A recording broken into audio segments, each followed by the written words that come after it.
So hello and a very good afternoon to all. Welcome to our online official platform रोजगार with Sandeep Siwach.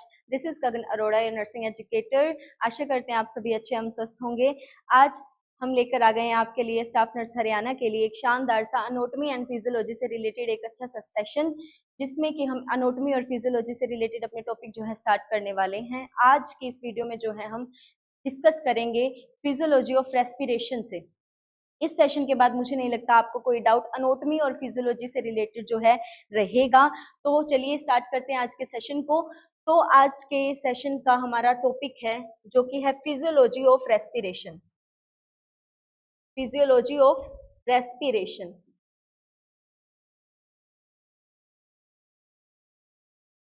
Respiration. तो यहाँ पर हम बात करेंगे आज रेस्पिरेशन यानी कि श्वसन क्या है. अगर हम श्वसन की बात करें तो हमारे माइंड में एक बेसिक सा कॉन्सेप्ट आता है कि हमने सांस ली, फेफड़ों तक गई सांस और वापस आ गई, लेकिन ऐसा नहीं है. इसमें बहुत सारी प्रक्रियाएं हैं जो वो भी इंक्लूड होती हैं. बहुत सारी यहाँ पर प्रोसेसेस देखी जाती हैं और उन्हीं के बारे में हम डिस्कस करने वाले हैं इस सेशन में. तो चलिए स्टार्ट करते हैं. अगर हम देखें यहाँ पर दो नामों की बात करते हैं, एक है ब्रीदिंग और दूसरा है respiration. One is breathing and another is respiration. तो यहाँ पर एक श्वसन है. अगर हिंदी में मतलब निकाले तो दोनों का सेम ही अर्थ जो है हमें दिखाई देगा. ब्रीदिंग इज सांस लेना, respiration is also a kind of श्वसन यानी कि सांस लेना ही होता है. लेकिन यहाँ पर ब्रीदिंग में क्या होता है, हमने सांस ली यानी कि हम सांस लेंगे तो इनहेल क्या करेंगे हम, ऑक्सीजन. इनहेल क्या करेंगे, ऑक्सीजन. और एक्सहेल क्या करेंगे, CO2. As we all know कि हम जब सांस लेते हैं तो ऑक्सीजन को क्या करेंगे, हम इनहेल करेंगे, और सांस जब हम वापस छोड़ेंगे तो वहां पर एक्सहेल क्या करेंगे हम, कार्बन डाइऑक्साइड यानी कि CO2. ब्रीदिंग सिर्फ यहीं तक था. ब्रीदिंग सिर्फ यहीं तक था. लेकिन रेस्पिरेशन यहां से स्टार्ट होता है. रेस्पिरेशन यानी कि श्वसन की बात करें तो वो यहाँ से स्टार्ट होता है.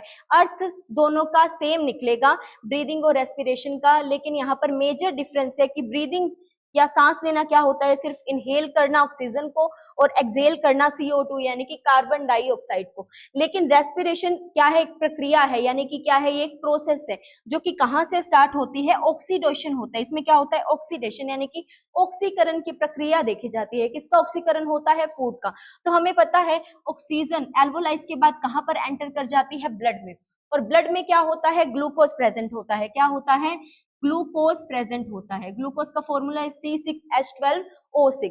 तो यहीं पर ऑक्सीजन जब ऐड होती है, ऑक्सीडेशन की प्रक्रिया जो है स्टार्ट हो जाती है. ऑक्सीडेशन होता है किसका, फूड का. और बिल्कुल जो नेक्स्ट में फूड जो है पार्टिकल किस में टूट जाते हैं, एनर्जी देने के लिए जो होती है लास्ट में ग्लूकोज. अब ग्लूकोज का क्या हो जाता है, ऑक्सीकरण. ग्लूकोज के ऑक्सीकरण की प्रक्रिया को ही क्या कहते हैं, श्वसन यानी कि रेस्पिरेशन. तो यहाँ पर प्रोडक्ट में हमें क्या मिलेगा, जब यहाँ पर कौन सी रिएक्शन देखी जाएगी, यहाँ पर होगी oxidation reaction. Oxidation reaction takes place होगी यहाँ पर.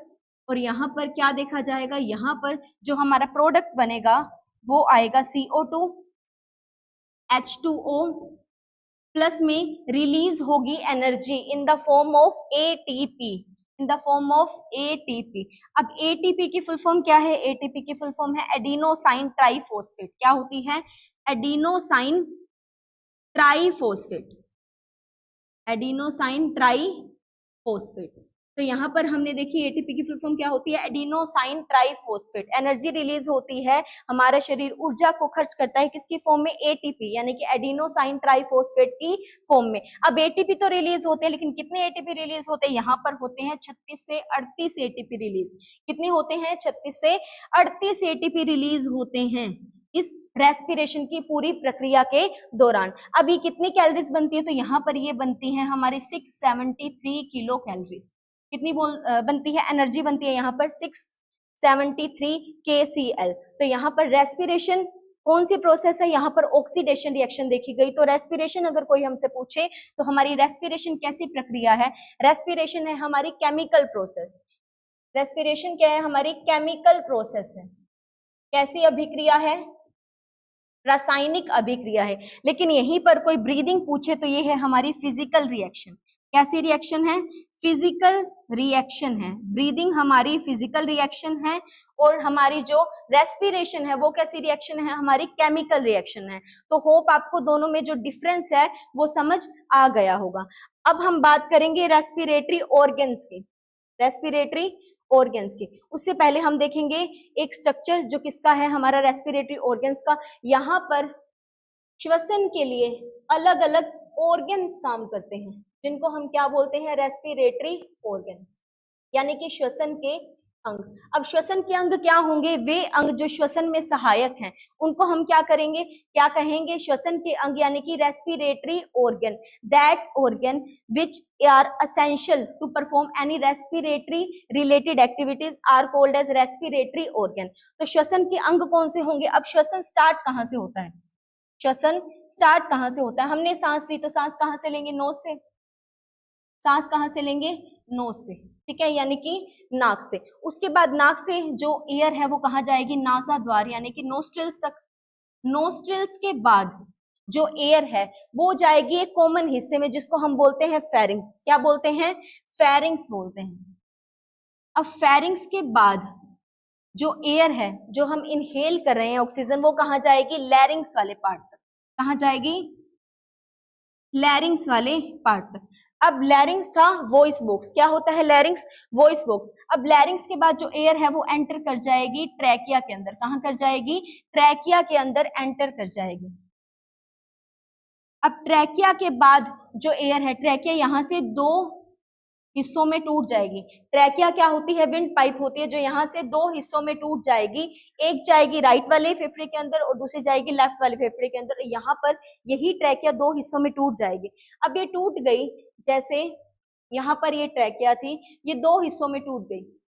एक चली जाएगी राइट वाले लंग के अंदर, एक चली जाएगी लेफ्ट वाले लंग के अंदर। अब यहाँ पर क्या होगा, यही जो शाखा थी, यही जो ट्रैकिया टूटी है उसको हम क्या बोलते हैं, ब्रोंकाई बोलते हैं। क्या बोलते हैं, ब्रोंकाई बोलते हैं। यही ब्रोंकाई आगे और शाखाओं में टूटेगी, यही ब्रोंकाई आगे और शाखाओं में टूटती हुई हमें दिखाई देगी, उनको हम बोलेंगे प्राइमरी ब्रोंकाई। यही प्राइमरी ब्रोंकाई और शाखाओं में टूटेगी जिसको हम बोलेंगे सेकेंडरी ब्रोंकाई। और यही सेकेंडरी ब्रोंकाई अगर और शाखाओं में विभाजित होती हुई हमें दिखी तो उसको हम नाम दे देंगे टर्शरी ब्रोंकाई। क्या बोलेंगे, टर्शरी ब्रोंकाई। और बिल्कुल लास्ट स्ट्रक्चर जो यहाँ पर हमें दिखता है, बिल्कुल एंड स्ट्रक्चर जो हमें दिखता है फेफड़ों के अंदर, वो होती है हमारी एल्वोलाइज। क्या होती है, हमारी एल्वियोलाइज होती हैं। एल्वियोलाई को हम हिंदी में बोलते हैं वायु कोश। क्या बोलते हैं, वायु कोश या वायु कुपिकाएं। क्या बोलते हैं, वायु कोश या वायु कुपिकाएं। यहीं से एक्सचेंज होता है हमारा गैसेस का। किसका एक्सचेंज होता है, हमारा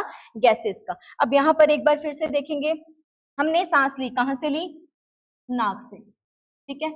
यहीं पर उसके बाद एक कॉमन हिस्सा आया, इसका सांस ली, यहाँ पर एक कॉमन हिस्सा है जिसको हमने नाम दिया फेरिंग्स, यानी कि ग्रसनी। फेरिंग्स को हिंदी में क्या बोलते हैं, ग्रसनी कहा जाता है हिंदी में फेरिंग्स को। अब फेरिंग्स क्या है, कॉमन हिस्सा है। फेरिंग्स क्या है, कॉमन पाथवे है। यहाँ पर दो पाइप होती हैं, एक होती है हमारी फूड पाइप, एक होती है हमारी विंड पाइप। एक होती है हमारी food pipe, second one is wind pipe. यहाँ पर इन दोनों में अंतर क्या है, यहाँ पर फेरिंग्स क्या है, कॉमन हिस्सा है जहां पर ऑक्सीजन भी आ रही है और यहाँ पर खाना भी आ रहा है। जहां पर ऑक्सीजन भी आ रही है और जहां पर खाना भी हमें आता हुआ दिखेगा। अब यहाँ पर कवरिंग पाई जाती है विंड पाइप के ऊपर भी, और यहाँ पर कवरिंग होती है हमारी फूड पाइप के ऊपर भी। फूड पाइप के ऊपर जो कवरिंग है उसको हम बोलते हैं गुलेट, और जो हमारी विंड पाइप के ऊपर कवरिंग है उसका नाम है एपिग्लोटिस। और फेरिंग्स का यानी कि ग्रसनी का कोई भी कार्य हमें यहाँ पर नहीं दिखता। इसका केवल क्या काम है, ये सिर्फ एक पाथवे है, यानी क्या है, एक रास्ता है जो प्रोवाइड करता है ऑक्सीजन को भी और खाने को भी। बस थोड़े टाइम के लिए पाथवे प्रोवाइड करता है। जैसे हमने खाना खाया, जैसे ही हमने सांस ली तो एक कॉमन पाथवे के अंदर आते हैं जिसको हम क्या बोलते हैं, फेरिंग्स बोलते हैं, यानी कि क्या बोलते हैं, उसको ग्रसनी बोलते हैं। तो यहाँ पर ग्रसनी, आई होप आपको समझ आया होगा फेरिंग्स का हिस्सा जो है किस प्रकार से यहाँ पर दिखा। उसके बाद नेक्स्ट है यहाँ पर नोज से सांस लिया हमने, फेरिंग्स में गई, उसके बाद यहीं पर एक कॉमन हिस्सा और दिखेगा हमें जिसका नाम है लैरिंग्स। क्या है यहाँ पर, लैरिंग्स। अब लैरिंग्स क्या है, लैरिंग्स होता है स्वर यंत्र। लैरिंग्स क्या होता है, स्वर यंत्र यानी कि वॉइस बॉक्स। लैरिंग्स क्या होता है, वॉइस बॉक्स यानी कि स्वर यंत्र। वॉइस बॉक्स यानी कि स्वर यंत्र। अब वॉइस बॉक्स क्यों है? क्योंकि हम बोल रहे हैं, हमारी आवाज जो है वोकल कॉर्ड से वाइब्रेट होकर के सुन रही है, ठीक है। किसी को भी, तो हमें किसी की आवाज क्यों सुन रही है? गले में से। गले में क्या है? लैरिंग्स है। लैरिंग्स क्या होता है? स्वर यंत्र यानी कि वॉइस बॉक्स। उसमें प्रेजेंट होती है वोकल कॉर्ड जिसमें होती है वाइब्रेशन, देन हमें किसी का भी साउंड जो है सुनाई देता है, ठीक है। तो लैरिंग्स को हम यहाँ पर कहते हैं वॉइस बॉक्स यानी कि स्वर यंत्र। अब इसी लैरिंग्स के बाद यहाँ पर यही लैरिंग्स जो है आगे अटैच होता है ट्रैकिया से। किससे अटैच होता है? ट्रैकिया से। अब ट्रैकिया जो है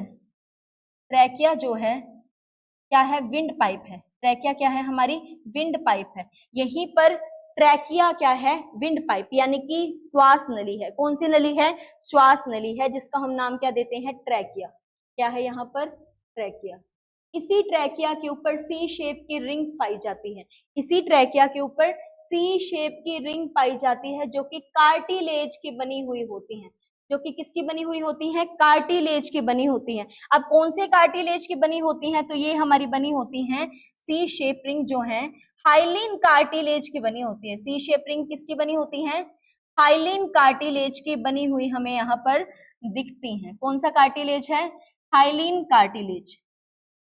हाइलिन कार्टिलेज की यहाँ पर बनी हुई दिखती है हमें सी शेप की रिंग्स, जो कि किस पर है? ट्रैकिया के ऊपर है। यहीं पर ट्रैकिया जो है दो हिस्सों में टूट जाती है। यहीं पर ट्रैकिया दो हिस्सों में टूट जाती है और दोनों के दोनों हिस्से कहाँ पर चले जाते हैं?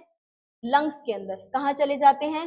लंग्स के अंदर। अब यहाँ पर सी शेप रिंग हमें दिखी जो कि किसकी बनी है? यहाँ पर सी शेप रिंग बनी है हाइलिन कार्टिलेज, बनी है यहाँ पर हाइलिन कार्टिलेज की।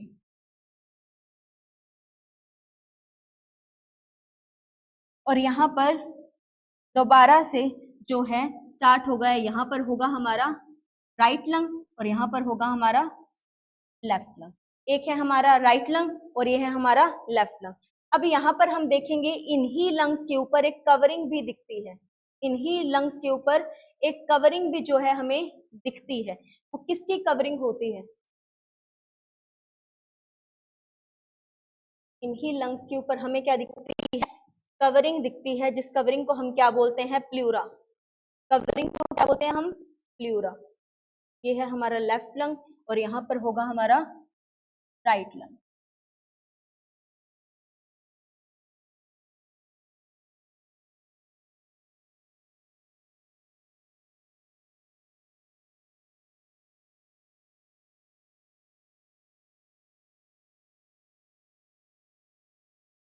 जो हमारा राइट लंग है, जो हमारा राइट वाला लंग है, वो लेफ्ट लंग से थोड़ा सा क्या होता है? आकार में बड़ा होता है। थोड़ा सा क्या होता है? लार्जर होता है। किससे? एज कंपेयर लेफ्ट वाले लंग से। ऐसा क्यों? क्योंकि लेफ्ट वाले लंग में एक कैविटी होती है जिसका नाम होता है मीडियास्टिनम। क्या नाम होता है? मीडियास्टिनम। और उस कैविटी में कौन रहता है? उस कैविटी में रहता है हमारा हृदय यानी कि हार्ट। और उसी वजह से जो लेफ्ट वाला लंग है उसकी जो थोड़ी सी जगह है वो कौन घेर लेता है? हार्ट। इसी वजह से जो राइट वाला लंग है लेफ्ट वाले लंग से जो है बड़ा होता है आकार के अंदर। और यहाँ पर राइट वाले लंग के 3 हिस्से पाए जाते हैं और लेफ्ट वाले लंग के केवल कितने हिस्से होते हैं? 2 हिस्से होते हैं। यहीं पर ये जो ट्रैकिया है हमारी, यहीं पर ये जो ट्रैकिया है वो यहाँ पर 2 भागों में विभाजित हो गई, जिसको हमने नाम दिया ब्रोंकाई। जिसको हमने क्या नाम दिया? ब्रोंकाई। ब्रोंकाई। यहाँ पर ट्रैकिया जो है, वाइन पाइप जो है 2 हिस्सों में डिवाइड हो गई, सॉरी। यहाँ पर इस हिस्से को हमने नाम क्या दिया? ब्रोंकाई। अब यही ब्रोंकाई आगे भी शाखाओं में जो है टूटेंगे। यही ब्रोंकाई की जो शाखाएं हैं आगे भी विभिन्न शाखाओं में जो है टूटती हुई हमें दिखाई देंगी, ठीक है, जिनको हम बोल देंगे प्राइमरी ब्रोंकाई। क्या बोलेंगे? Primary bronchi. और यही प्राइमरी ब्रोंकाई जब आगे और शाखाओं में जो है टूटती हुई दिखाई देंगी तो उसका नाम हम क्या रख देंगे? उसको हम बोलेंगे सेकेंडरी ब्रोंकाई। क्या बोलेंगे? Secondary bronchi. और बिल्कुल लास्ट में जो है यहाँ पर स्ट्रक्चर पाया जाएगा इसका एल्वियोलाइज का। इसका एल्वियोलाई दिखेंगी हमें बिल्कुल लास्ट के अंदर, जिसको हम हिंदी में क्या बोलते हैं? वायु कोश। जिसको क्या बोलते हैं? वायु कोश। लास्ट स्ट्रक्चर क्या है? एल्वियोलाई, वायु कुपिकाएं, वायु कुपिका या वायु कोश, ठीक है, क्या बोलते हैं, वायु कुपिका और वायु कोश। यहीं पर जो एल्वोलाइज है, एल्वोलाइज में होता है एक्सचेंज ऑफ गैसेस, क्या होता है, एक्सचेंज ऑफ गैसेस। यहां पर याद रखना हमें, होता है क्या, एक्सचेंज ऑफ गैसेस, क्या होता है, exchange of gases, exchange of gases. Exchange का मतलब क्या है, यानी कि यहां पर आती तो क्या है लास्ट में ऑक्सीजन, लेकिन यहां से जाती क्या है, CO2, क्या जाती है, CO2। हमने सांस ली, इनहेल क्या की थी, ऑक्सीजन, लेकिन बाहर क्या जाएगी, CO2। तो यहाँ पर जादू तो नहीं हुआ, कार्बन ऐड हो गया, किसकी वजह से, जो ऑक्सीडेशन हुआ रेस्पिरेशन के अंदर, क्या हुआ रेस्पिरेशन के अंदर, ऑक्सीडेशन जो हमने देखा, उसकी वजह से क्या हुआ, यहाँ पर ऑक्सीडेशन होकर के प्रोडक्ट क्या बना था, वहां पर CO2 और H2O। तो जो CO2 थी वो क्या जाएगी, यहीं से एक्सचेंज होकर के बाहर चली जाएगी एनवायरमेंट में, और यहाँ से क्या आती है, ऑक्सीजन आती है। तो एक्सचेंज हुआ कहाँ, पर्टिकुलरली एक्सचेंज दिखा हमें एल्वियोलाइज, यानी कि वायु कुपिकाओं द्वारा क्या दिखा, एक्सचेंज ऑफ गैसेस हमें यहाँ पर दिखा। तो यहाँ पर ट्रैकिया, ब्रोंकाई और ब्रोंकियोल्स जो हैं, यहाँ पर ट्रैकिया, ब्रोंकाई और ब्रोंकियोल्स जो हैं, सिर्फ यहाँ पर सर्कुलेशन करते दिखाई देंगे। इनका काम क्या है, केवल सर्कुलेशन का, ट्रैकिया का और ब्रोंकाई का, ट्रैकिया, ब्रोंकाई किसका काम करते हैं, सर्कुलेशन का, किसका circulation, circulation of air, circulation of air का काम कौन करते हैं, ट्रैकिया और ब्रोंकाई। लेकिन यहाँ पर एल्वोलाइज क्या करती है, एक्सचेंज ऑफ गैसेस, यानी कि यहाँ पर आती तो क्या है ऑक्सीजन, और जाती क्या है यहाँ से CO2, क्या जाती है, CO2। यहाँ पर ऐसी वायु कुपिकाएं, अब वायु कुपिकाओं को क्या कहा जाता है, स्मॉलेस्ट यूनिट है, ये क्या है, स्मॉलेस्ट यूनिट है, smallest unit of respiratory system, smallest unit of respiratory system. वायु कुपिकाएं क्या है, स्मॉलेस्ट यूनिट है रेस्पिरेटरी सिस्टम की, they are smallest unit of respiratory system, क्या, वायु कुपिकाएं। अब यहाँ पर वायु कुपिका कितनी होती हैं, ये पाई जाती हैं 15 करोड़ से ज्यादा, 15 करोड़ से ज्यादा, more than 15 crore in each lung, in each lungs, यानी कि 200 से 300 मिलियन, कितनी, 200 से 300 मिलियन दिखाई देती हैं प्रत्येक फेफड़े के अंदर, और जॉइंटली कितनी हो जाएंगी, 500 से 600 मिलियन, यानी कि तकरीबन 30 करोड़ हो जाएंगी किसने अंदर, दोनों फेफड़ों के अंदर। अगर एक की बात करें तो मोर देन 15 करोड़ होती हैं ईच लंग के अंदर। अब ये क्या है, स्मॉलेस्ट यूनिट है रेस्पिरेटरी सिस्टम की, एल्वोलाइज क्या है, स्मॉलेस्ट यूनिट है रेस्पिरेटरी सिस्टम की, लेकिन एल्वोलाइज की भी स्मॉलेस्ट यूनिट होती है, एल्वोलाइज की भी स्मॉलेस्ट यूनिट होती है। अब स्मॉलेस्ट यूनिट ऑफ एल्वोलाइज को हम क्या बोलते हैं, स्मॉलेस्ट यूनिट ऑफ एल्वियोलाई को हम क्या बोलेंगे, उसको हम बोलते हैं एल्वियोलस, क्या बोलते हैं, alveolus. Smallest unit of alveoli को हम क्या बोलेंगे, एल्वियोलस बोलते हैं, क्या बोलते हैं, एल्वियोलस। यानी कि बहुत सारे एल्वियोलस मिलकर के क्या बनाएंगे, एल्वोलाई मिलाकर के क्या बनाते हैं, एल्वोलाई बनाते हैं। अब एल्वोलाई क्या है, सबसे छोटा स्ट्रक्चर है, स्मॉलेस्ट यूनिट है किसकी, पूरे रेस्पिरेटरी सिस्टम की, पूरे रेस्पिरेटरी सिस्टम की सबसे स्मॉलेस्ट यूनिट क्या है, एल्वोलाई है। लेकिन यहाँ पर इसकी भी सबसे स्मॉलेस्ट यूनिट क्या है, एल्वियोलस। एल्वियोलस क्या है, सबसे छोटी यूनिट, यानी कि एल्वियोलस मिल करके 1 2 3 4 जो पूरी चेन जो है इनकी मिल करके एक एल्वियोलाई बनाएगी, जो कि स्मॉलेस्ट यूनिट है रेस्पिरेटरी सिस्टम की, जो कि स्मॉलेस्ट यूनिट है किसकी, रेस्पिरेटरी सिस्टम की। तो होप यहां तक आपको जो है क्लियर हो गया होगा, एक बार इसको नोट डाउन करेंगे। उसके बाद अब हम देखेंगे रेस्पिरेटरी ऑर्गन ऑफ एनिमल्स, यानी कि जरूरी तो नहीं है अब हमारे पास सांस लेने के लिए क्या है, फेफड़े हैं, लेकिन जरूरी नहीं है सारे के सारे जीवों में ही उनके पास फेफड़े हो, कईयों के पास गिल्स होते हैं, कईयों के पास ट्रैकिया होता है, वहां से श्वसन जो है उनका अच्छे प्रकार से दिखता है। तो यहाँ पर रेस्पिरेटरी ऑर्गन है और एग्जाम्पल है कुछ एनिमल्स के। सबसे पहले हम बात करेंगे फेफड़ों की, यानी कि लंग्स किन के पास होते हैं, तो लंग्स पास होते हैं रेप्टाइल्स के, रेप्टाइल्स क्या हमारे सरीसृप, एम्फीबियन यानी कि उभयचर, और मैमल्स, मैमल्स का मतलब क्या होता है जैसे कि हम, ठीक है, सारे के सारे स्तनपाई जो होते हैं। अब पार्शियली होते हैं एम्फीबियंस के पास, जरूरी नहीं है सभी एम्फीबियन के पास जो है लंग्स हो, किसी के पास प्रेजेंट हो सकते हैं, किसी के पास प्रेजेंट नहीं भी होते। तो एम्फीबियन के पास क्या होते हैं, पार्शियली होते हैं। उसके बाद स्किन से, जो स्किन से सांस लेते हैं, अब आगे ना एम्फीबियन क्या आ गया, फ्रॉग आ गया, यानी कि मेंढक। मेंढक क्या है, स्किन से सांस भी लेता है, मेंढक जो है स्किन से सांस भी लेता है। उसके बाद आ गए गलफड़े यानी कि गिल्स।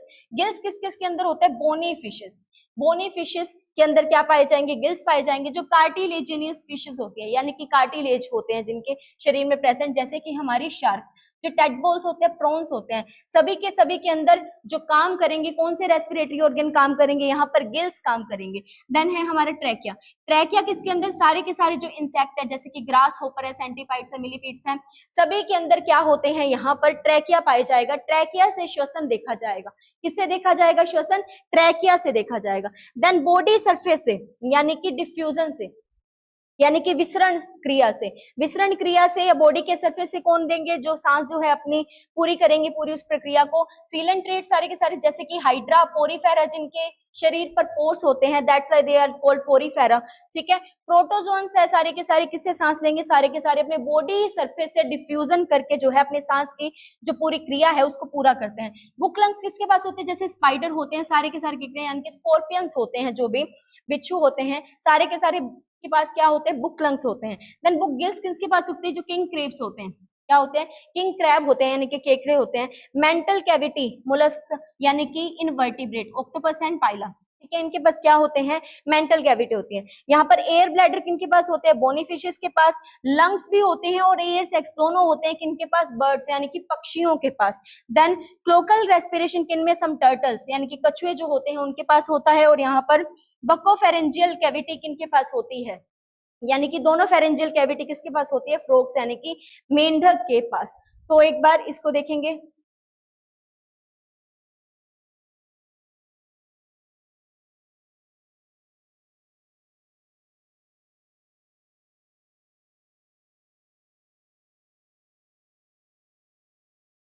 अब हम देखेंगे ब्रीद, क्या देखेंगे, ब्रीद क्या है, यानी कि श्वसन या सांस क्या है।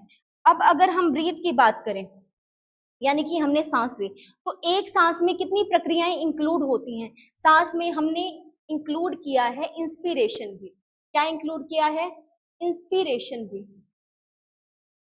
यानी कि ब्रीद में क्या प्रेजेंट है, इंस्पिरेशन, यानी कि हमने सांस अंदर ली, सांस को इनहेल किया, और सांस को एक्सहेल किया, यानी कि एक्सपीरेशन भी, यानी कि एक्सपीरेशन भी। ब्रीदिंग में क्या क्या इंक्लूड है, सांस की एक पूरी साइकिल किसको मानी जाती है, जब हम सांस लेते भी हैं और सांस छोड़ते भी हैं, इन दोनों को सम्मिलित रूप से जब हम देखेंगे, जब हमारे क्या बनती है, एक ब्रीथ यानी कि एक सांस बनती है।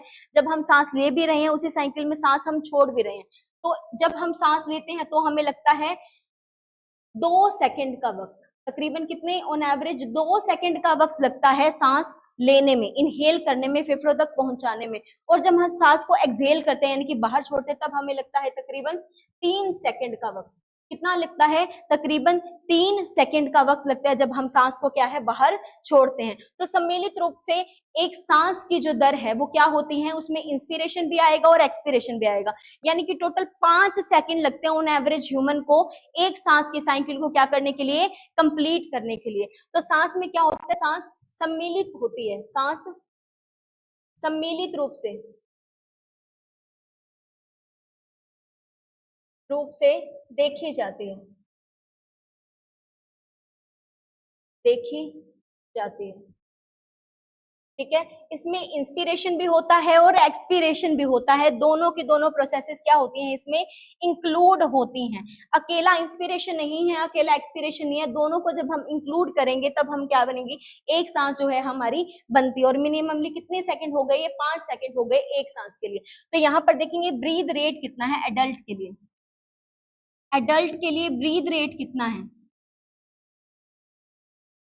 ऑन एवरेज एडल्ट के लिए, और यहाँ पर शिशुओं के लिए यानी कि इन्फेंट के लिए, इन्फेंट या शिशु के लिए ब्रीदिंग रेट जो है किस प्रकार से दिखेगा। तो हमें याद रखना है कि एडल्ट का ब्रीदिंग रेट कितना है, ये है 14 से 18 ब्रीद पर मिनट, सॉरी 12 to 16 ब्रीद पर मिनट। कितना है, 12 to 16 ब्रीद पर मिनट है ऑन एवरेज एक एडल्ट का ब्रीदिंग रेट। और यहीं पर अगर शिशु की बात करें, इन्फेंट की बात करें, या अभी अभी जन्मा जो बच्चा है उसका ब्रीदिंग रेट कितना होगा, उसका होगा 30 से 40 ब्रीद पर मिनट। कितना होगा, 30 से 40 ब्रीद पर मिनट देखा जाएगा।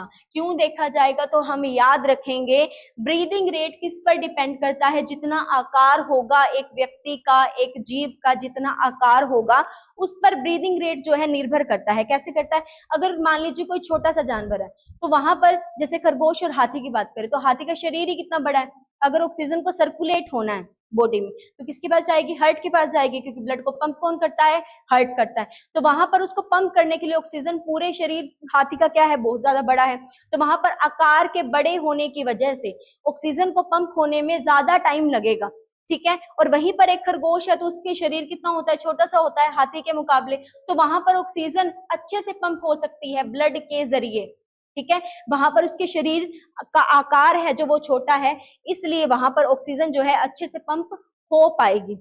तो यहाँ पर शरीर के आकार पर ब्रीदिंग रेट मैटर करेगा, ठीक है। यहाँ पर एडल्ट के लिए ब्रीद रेट कितना रहेगा, 12 से 16, और इन्फेंट के लिए, शिशु के लिए ब्रीद रेट कितना रहेगा, 30 से 40 रहेगा। कितना रहेगा, 30 से 40 रहेगा ब्रीद रेट, ठीक है, इन्फेंट के लिए। देन यहाँ पर हम देखेंगे, अब ब्रीद रेट तो हमने देख लिया 30 से 40 है शिशु के लिए, एडल्ट के लिए कितना होगा, 12 से 16। और यहाँ पर देखिए तो एक साइकिल कितने में कंप्लीट होती है, 5 सेकंड में। कितने में होती है, 5 सेकंड में। तो 12 पंच क्या हो गया, 60। एक मिनट में कितने सेकंड होते हैं, 60 सेकंड हो गए। तो वहां से इसीलिए जो है ऑन एवरेज हमने ब्रीद रेट कैलकुलेट करी। अब यहाँ पर हम देखेंगे रेस्पिरेटरी सेंटर किसको कहा जाता है, रेस्पिरेटरी सेंटर, रेस्पिरेटरी सेंटर। श्वसन को कंट्रोल कौन करता है, हमारे शरीर की सारी मेजर एक्टिविटीज कौन कंट्रोल करता है, ब्रेन करता है। तो श्वसन को भी कौन कंट्रोल करेगा, ब्रेन ही करेगा। ब्रेन का कौन सा पार्ट, मेड्यूला ओब्लोंगेटा, कौन, मेड्यूला ओब्लोंगेटा करेगा, मेड्यूला ओब्लोंगेटा करेगा। अब मेड्यूला ओब्लोंगेटा कहाँ है, मेड्यूला ओब्लोंगेटा ब्रेन का पार्ट है। कौन से ब्रेन का, हाइंड ब्रेन का, यानी कि पश्चिम मस्तिष्क का बिल्कुल लास्ट पार्ट है। कौन सा, मेड्यूला ओब्लोंगेटा। अब जो मेड्यूला ओब्लोंगेटा है वही सारी वाइटल जो हमारी चीजें होती हैं, इंपॉर्टेंट जो चीजें हैं हमारे शरीर की सारी, उनको क्या करता है, रेगुलेट करता है। वोमिटिंग सेंटर कहा जाता है इसको, रिफ्लेक्स सेंटर है, रेस्पिरेशन को कंट्रोल करता है, कार्डिक रिफ्लेक्सेस को भी यही कंट्रोल करता है। अब यहाँ पर इसको नीमोटैक्सिक सेंटर भी कहा जाता है। क्या कहा जाता है, नीमोटैक्सिक सेंटर, नीमोटैक्सिक सेंटर। अब यहाँ पर इसकी भी कितनी चीजें काम करते हैं, यहाँ पर 2 ग्रुप काम करते हैं, एक तो VRG और एक है हमारा DRG। एक है VRG, सेकंड है DRG, ठीक है। VRG की फुल फॉर्म क्या है, वेंट्रल रेस्पिरेटरी ग्रुप, यानी कि आगे वाला रेस्पिरेटरी ग्रुप, और डोर्सल का मतलब क्या है, पीछे वाला respiratory group, ventral respiratory group. और दूसरा क्या है, dorsal respiratory group, dorsal respiratory group, respiratory group. तो यहाँ पर कौन कंट्रोल करता है रेस्पिरेशन को, ब्रेन करता है। ब्रेन का भी कौन सा पार्ट करता है, मेड्यूला ओब्लोंगेटा। अब यहाँ पर इसको क्या कहा जाता है, नीमोटैक्सिक सेंटर, और इसका भी कौन कंट्रोल करता है, VRG और DRG कंट्रोल करते हैं, यानी कि वेंट्रल रेस्पिरेटरी ग्रुप और डोर्सल रेस्पिरेटरी ग्रुप। डोर्सल का मतलब क्या है, पीछे वाला, और वेंट्रल का मतलब क्या होता है, जो आगे की तरफ होता है। कहां पर होता है, आगे की तरफ होता है। अब हमने देखा रेस्पिरेटरी कंट्रोल हो गई, लेकिन श्वसन दर को मापने के यंत्र को क्या कहा जाता है। अब हम देखेंगे, अगर श्वसन दर है यानी कि ब्रीद रेट को मापना है तो वहां पर उसके लिए अपरेटस यूज होगा, तो वो अपरेटस का नाम क्या होगा, breathing rate is measured by, यहाँ पर यंत्र का नाम क्या है, स्पाइरोमीटर। क्या है, स्पाइरोमीटर, स्पाइरोमीटर। स्पाइरोमीटर क्या है, यंत्र है।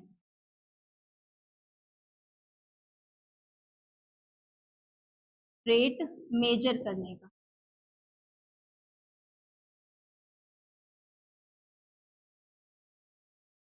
वायु दर का मापक यंत्र। वायु दर का मापक यंत्र क्या कहलाता है? स्पाइरोमीटर। क्या होता है? स्पाइरोमीटर वायु दर का मापक यंत्र है। किसका मापक यंत्र है? वायु दर का मापक यंत्र है। क्या है? हमारा स्पाइरोमीटर। अब रेस्पिरेटरी सेंटर कौन है? मेडुला ओब्लोंगेटा है। श्वसन दर कितनी है? नॉर्मल 12 से 16 है। किस पर डिपेंड करेगी श्वसन दर हमारी? डिपेंड करेगी आकार पर। किसके आकार पर? हर एक जीव के आकार पर यहाँ पर डिपेंड करेगी हमारी श्वसन दर। क्या डिपेंड करेगी? हमारी श्वसन दर। अब हमने बोला हमने ऑक्सीजन ली, बाहर क्या गई? CO2। ठीक है, कहां पे हुआ एक्सचेंज ऑफ गैसेस? हुआ यहाँ पर एल्वोलाइज में। कहां पर हुआ? एक बार इसको नोट डाउन करेंगे।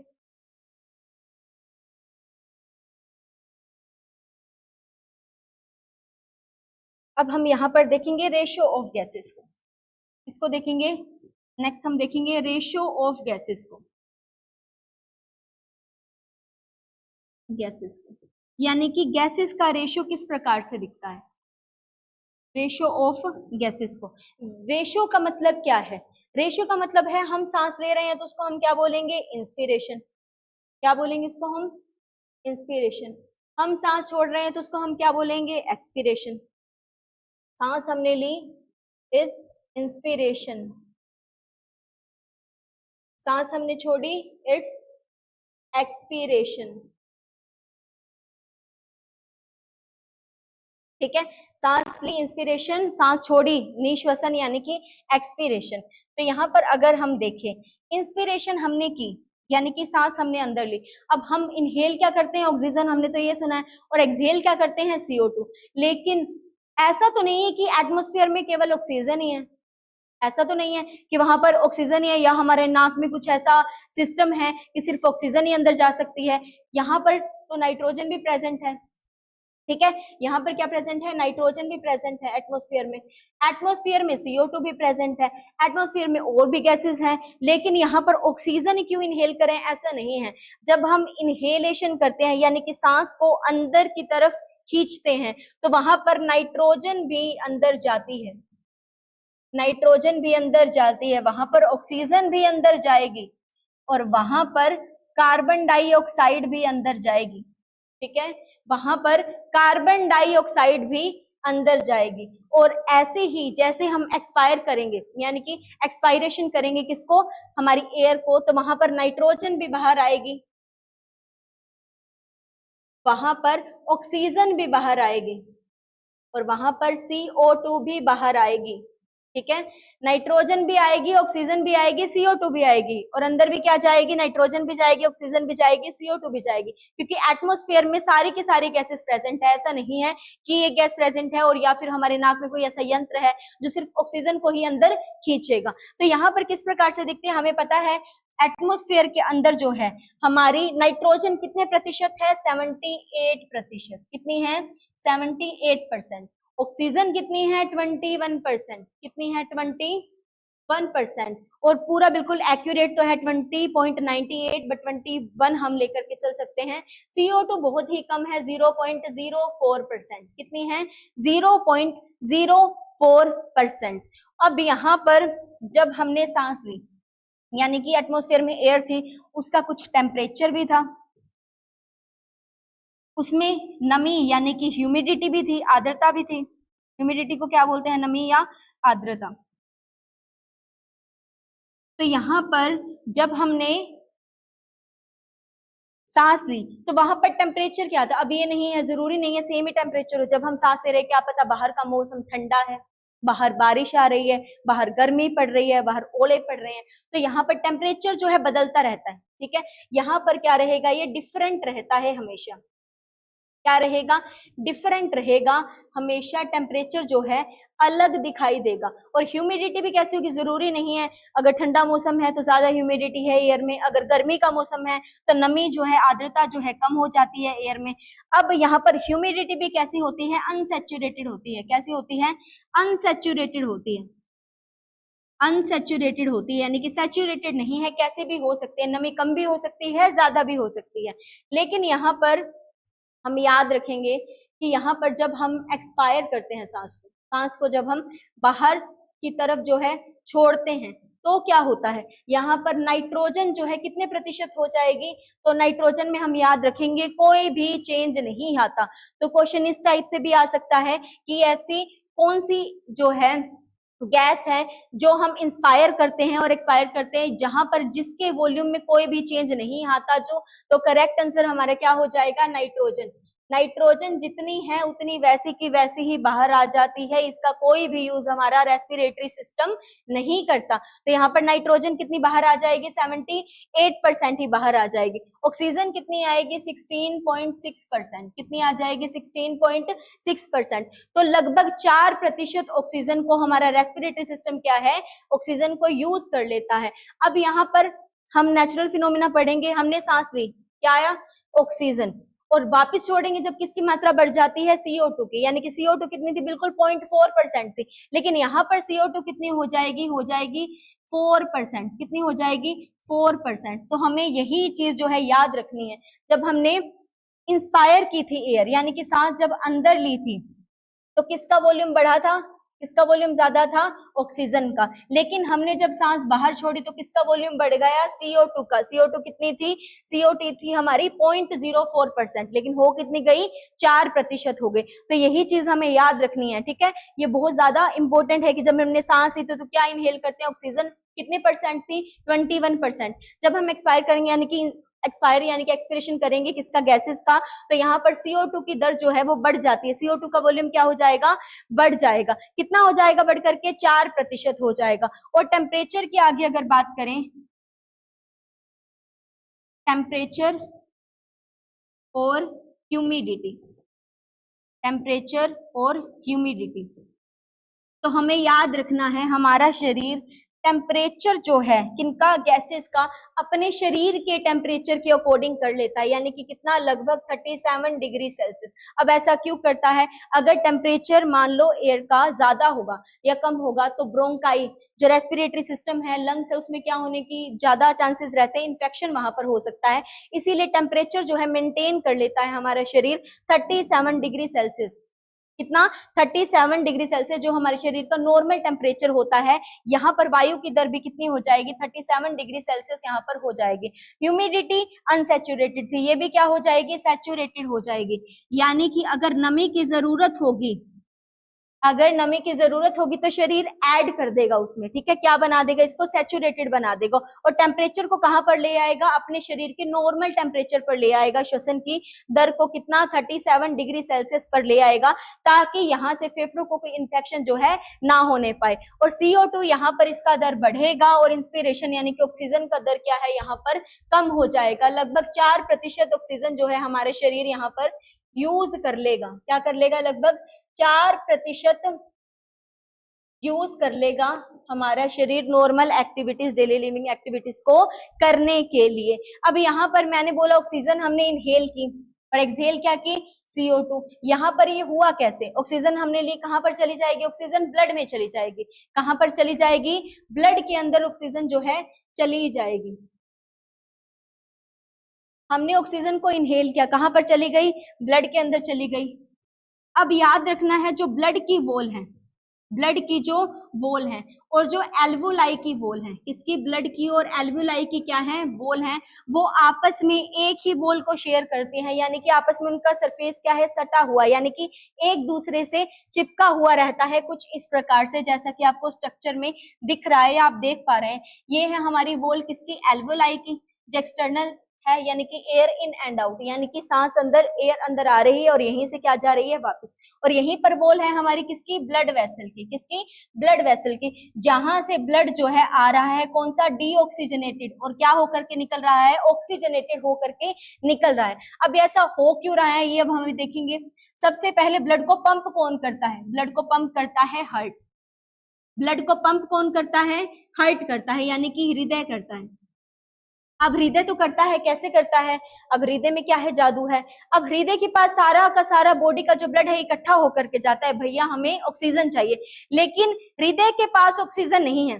हृदय क्या कह देता, भैया मेरे पास ऑक्सीजन नहीं है, मैं तुम्हें रास्ता दिखा सकता हूँ जहां पर ऑक्सीजन है। तो हृदय कहां पर ऑक्सीजन पाने के लिए ब्लड को भेज देगा, सारी की सारी ऑक्सीजन पाने के लिए, सारी ऑक्सीजन है कहां पर, लंग्स में है। कहां पर है, लंग्स में है। हार्ट क्या करेगा, सारे के सारे ब्लड को, सारे के सारे ब्लड को किसके पास भेज देगा, लंग्स के पास। भाई मेरे पास ऑक्सीजन नहीं है, ऑक्सीजन कहां से मिलेगी आपको, लंग्स से मिलेगी। तो लंग्स के पास कहां से ब्लड आएगा, पल्मोनरी आर्टरी से। क्या कौन लेकर जाती है, पल्मोनरी आर्टरी लेकर जाती है ब्लड। कौन सा लेकर जाती है, इम्प्योर वाला, यानी कि CO2 वाला ब्लड। और लेकर के कौन आएगी, पल्मोनरी वेन। कहां से, लंग्स से हार्ट तक कौन लेकर आएगी, पल्मोनरी वेन लेकर के आएगी। कौन सा लेकर आएगी, प्योर ब्लड। कौन सा, प्योर ब्लड लेकर के आएगी। और यहाँ पर प्योर ब्लड का मतलब ही क्या है, जिसमें ऑक्सीजन प्रेजेंट है। अब ये होता कैसे, यहां से बिल्कुल स्ट्रक्चर हम समझेंगे। ये क्या है, हमारी एल्वियोलस है। क्या है, एल्वियोलस है। एल्वियोलस क्या है, एल्वियोलस है। एक बार और अच्छे से समझेंगे इसको कि यहाँ पर किस प्रकार से ये काम करता है। यहाँ पर पल्मोनरी आर्टरी जो है सारा का सारा ब्लड लेकर आ गई, कहाँ पर आ गई, लंग्स के अंदर आ गया। कहाँ आ गया ये, लंग्स के अंदर आ गया। लंग्स में ही कौन प्रेजेंट है, लंग्स में ब्लड वेसल भी प्रेजेंट है। ये क्या है, हमारी ब्लड वेसल है। क्या है, लंग्स में प्रेजेंट है हमारी ब्लड वेसल, ठीक है। और लंग्स में ही क्या प्रेजेंट है, हमारा एल्वियोलस। क्या प्रेजेंट है, एल्वियोलस, यानी कि एल्वियोलाई वायु कुप्पिकाएं, जहां पर ये किसके लिए जिम्मेदार है, एक्सचेंज ऑफ गैसेस। तो एक्सचेंज ऑफ गैसेस ही हम देखेंगे कि किस प्रकार हो रहा है यहाँ पर एक्सचेंज ऑफ गैसेस। हमने बोल तो दिया कि यहाँ से ऑक्सीजन आएगी और वापिस क्या जाएगी, वापिस जाएगी हमारी ऑक्सीजन इन होगी और आउट क्या होगी, हमारी CO2, ठीक है। लेकिन किस प्रकार से, यहीं पर एल्वियोलस जो है, यहीं पर एल्वियोलस की दीवारें किससे सटी हुई हैं, यहाँ पर सरफेस से ब्लड वेसल के। अब हमें एक नेचुरल जो नॉर्मल थिंग है हमें याद रखनी है, क्या, डिफ्यूजन। डिफ्यूजन का मतलब क्या होता है, विसरण प्रक्रिया, यानी कि मोलिक्यूल्स का हायर कंसेंट्रेशन से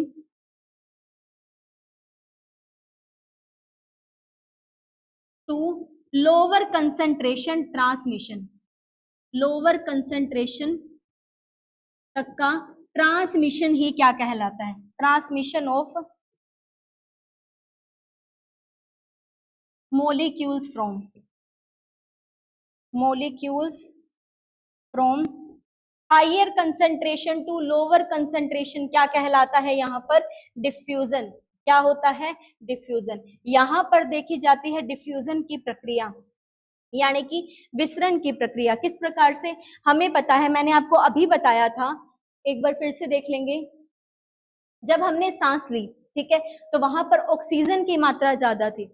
ऑक्सीजन और CO2 की बात करें, जब हमने सांस ली तो वहां पर ऑक्सीजन की मात्रा ज्यादा थी। लेकिन जब हमने सांस वापस छोड़ी तो किसकी मात्रा ज्यादा हो गई, CO2 की मात्रा ज्यादा हो गई। जब हमने सांस ली तो ऑक्सीजन का दर ज्यादा था, जब हमने सांस वापस छोड़ी तो किसका दर ज्यादा हो गया, CO2 का दर ज्यादा हो गया। अब ऐसा किस लिए हुआ, यही हमें समझना है कि ऐसा किस लिए हुआ। तो ऐसा इसलिए हुआ डिफ्यूजन के कारण। यहाँ पर सांस ली तो किसकी मात्रा ज्यादा थी, ऑक्सीजन की मात्रा। तो मोलिक्यूल जो है कहां पर, हायर टू लोअर कंसेंट्रेशन के अंदर आते हैं।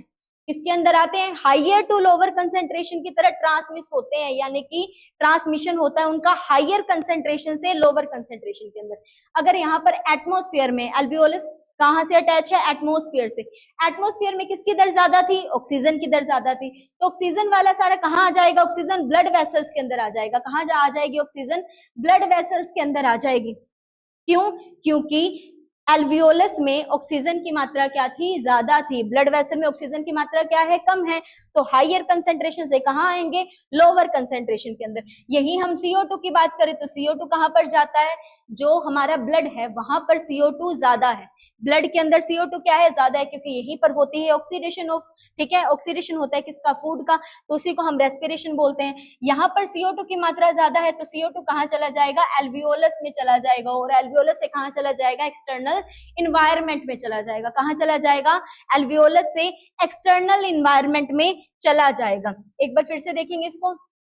मैंने आपको बताया कि यहाँ पर किसका जो है प्रोसेस जो है क्या देखी जाती है, मोलिक्यूल्स की, किसकी, मोलिक्यूल्स की, कौन सी, डिफ्यूजन वाली, कौन सी, डिफ्यूजन वाली प्रोसेस यहाँ पर दिखती है। किस प्रकार से दिखती है, डिफ्यूजन है क्या, ट्रांसमिशन ऑफ मोलिक्यूल, ठीक है, यानी कि मोलिक्यूल्स का क्या होना, ट्रांसमिशन होना, फ्रॉम कहां से कहां तक जाते हैं, हाइयर से लोअर कंसेंट्रेशन आते हैं, कहां से मूव करते हैं, हाइयर से लोअर की तरफ मूव करते हैं। तो एल्वियोलस में यानी कि ये क्या है, एटमॉस्फेयर की है, ये सारी क्या है, एटमॉस्फेयर की, यानी कि ये एक्सटर्नल रेस्पिरेशन है। कैसा है, एक्सटर्नल रेस्पिरेशन है, इंटरनल नहीं है, ठीक है, एक्सटर्नल है। तो यहाँ पर किसकी दर ज्यादा है, ऑक्सीजन यहाँ पर ज्यादा है, तो ऑक्सीजन यहाँ पर ज्यादा है, ब्लड वेसल्स में कम है, तो हाइयर से कहां पर मूव करेगी ऑक्सीजन, ब्लड वेसल की तरफ, यानी कि यहाँ से कौन सा ब्लड निकल जाएगा, हमारा ऑक्सीजनेटेड ब्लड, कौन सा, ऑक्सीजनेटेड ब्लड, और वापस यहाँ से कौन सा जाएगा, यहाँ से जाएगी हमारी CO2, क्यों, क्योंकि यहाँ पर ब्लड वेसल्स में CO2 की दर ज्यादा है, किससे, एल्वियोलस से, तो CO2 कहाँ मूव करेगी, एल्वियोलस से, और यहीं से क्या चली जाएगी, वापिस चली जाएगी। तो श्वसन की प्रक्रिया इसी टाइप से हमें दिखती है। एक बार फिर से जान लेंगे श्वसन की डेफिनेशन को कि रेस्पिरेशन होता क्या है। रेस्पिरेशन यानी कि श्वसन, रेस्पिरेशन क्या है, the oxidation of food, the oxidation of food, of food, किसका ऑक्सीडेशन है, फूड का ऑक्सीडेशन है, that results in the formation of CO2 and H2O along with energy, CO2 and H2O along with energy, along with energy। यहाँ पर हमने देखा CO2 और H2O जो क्या है, यहाँ पर रिलीज होते हैं, किसके बाद, जब ऑक्सीडेशन होता है, किसका, फूड का, यानी कि ग्लूकोज का। यहाँ पर कौन सी प्रोसेस होती है, ऑक्सीडेशन प्रोसेस यहाँ पर दिखेगी। यहाँ पर एंड रिजल्ट जो है क्या निकल के आएगा, यहाँ पर रिलीज हो जाएगा CO2 H2O एंड ATP, कितनी ATP, 38 ATP, एडिनोसाइन ट्राइफॉस्फेट, कितनी एनर्जी, 673 KCl एनर्जी यहाँ पर रिलीज हो जाएगी। और एक इस प्रकार की जो है यहाँ पर ये देखी जाएगी प्रोसेस, ये है हमारी chemical process, it is a type of chemical reaction, यानी कि रासायनिक अभिक्रिया हमें ये दिखेगी। क्या, हमारी रेस्पिरेशन और ब्रीदिंग क्या दिखती है हमें, वो होती है हमारी फिजिकल प्रोसेस। कौन सी होती है, फिजिकल प्रोसेस यहाँ पर दिखती है। अब एक तो होती है इंटरनल रेस्पिरेशन, एक होती है हमारी इंटरनल रेस्पिरेशन। दोबारा से समझेंगे इसको अच्छे से बिल्कुल। एक है हमारी internal respiration and second one is our external respiration. दोनों में अंतर क्या है, एक तो है इंटरनल रेस्पिरेशन, एक है हमारी एक्सटर्नल रेस्पिरेशन, एक्सटर्नल रेस्पिरेशन। एक होता है हमारा अंतः श्वसन और एक होता है हमारा बाहरी श्वसन। अब अंतः और बाहरी का मतलब क्या है, अंतः का मतलब क्या है, ऑर्गन तक पहुंच रही है ऑक्सीजन। बाहरी का मतलब क्या होता है, सिर्फ हमने ऑक्सीजन को इनहेल किया, इनहेल किया किसको, एक्सहेल किसको किया, CO2। अब जैसे ही हमने इनहेल किया ऑक्सीजन को, कहां से इनहेल किया ये हमें जानना है, नोज से। नोज से ऑक्सीजन कहां गई, सबसे पहले एनवायरमेंट से, सॉरी, एनवायरमेंट से ऑक्सीजन कहां गई, नोज। नोज से कहां जाएगी, बिल्कुल लास्ट क्या है, लंग्स के अंदर एल्वियोलाइज प्रेजेंट है। क्या प्रेजेंट है, एल्वियोलाई प्रेजेंट है। अब एल्वियोलाई से कहां जाएगी, दोबारा नोज, नोज से पूरे एनवायरमेंट में दोबारा चली जाएगी। ये कौन सा श्वसन है, बाहरी श्वसन है, यानी कि एक्सटर्नल रेस्पिरेशन है। इंटरनल एल्वियोलाई से स्टार्ट होता है, इंटरनल एल्वियोलाई से क्या होगा, स्टार्ट होगा, कहां तक जाएगा अभी हम देखेंगे। इंटरनल एल्वियोलाई से क्या होगा, स्टार्ट होगा। एल्वियोलाई से अब ऑक्सीजन कहां जाएगी, एल्वियोलाई से अभी हमने समझा है ऑक्सीजन यहाँ पर इनकी सरफेस है, जो एल्वियोलाई और ब्लड वेसल की सरफेस है, जो वो क्या होती है, एक दूसरे से सटी हुई होती है, यानी कि उनका सरफेस जो है बिल्कुल पास में होता है सरफेस। एल्वियोलाई से ऑक्सीजन कहां जाएगी, ब्लड के अंदर जाएगी।